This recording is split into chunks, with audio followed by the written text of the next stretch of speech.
Carrot రైస్కు కావాల్సినవి: carrot తురుము, కొత్తిమీర, జీడిపప్పు ఆప్షనల్ మాత్రమేనండి, పచ్చిమిర్చి, అల్లం వెల్లుల్లి పేస్ట్, పుదీనా.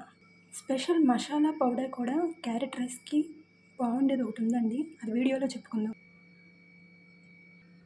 ఆయిల్ వేసుకున్నామండి, పచ్చిమిర్చి వేసుకున్నాం,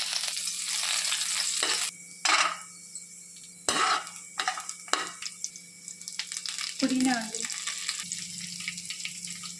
క్యారెట్ తురుము వేసుకోవాలండి.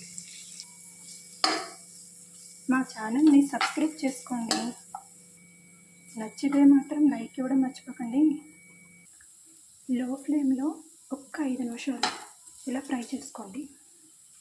కొంచెం ఇలాగ ఫ్రై అయిన తర్వాత కాస్త అల్లం వెల్లుల్లి పేస్ట్ అండి, ఎక్కువ అవసరం లేదండి, మన మసాలా పౌడర్ ఉంటుంది కదా. ఫ్రై అయిన తర్వాత మనం రైస్ వేసుకున్నామండి. రుచికి సరిపడంత ఉప్పు, సాల్ట్ వేసుకున్న తర్వాత మన స్పెషల్ మసాలా పౌడర్ ఏదో కదండి, అందరింట్లోనూ ఉండేదే. అందరింట్లో ఉండే ఈ పౌడరు ఏదో కాదండి, సాంబార్ పొడి అండి. చాలా బాగుంటుందండి క్యారెట్ రైస్లోకి.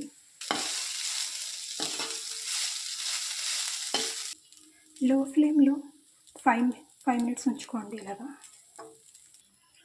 చివరగా కొత్తిమీర అండి, తొందరగా అయిపోతుందండి, మనకి చాలా ఫాస్ట్గా అయిపోయే రెసిపీ అండి. ట్రై చేయండి, సబ్స్క్రైబ్ చేయడం మాత్రం మర్చిపోకండి.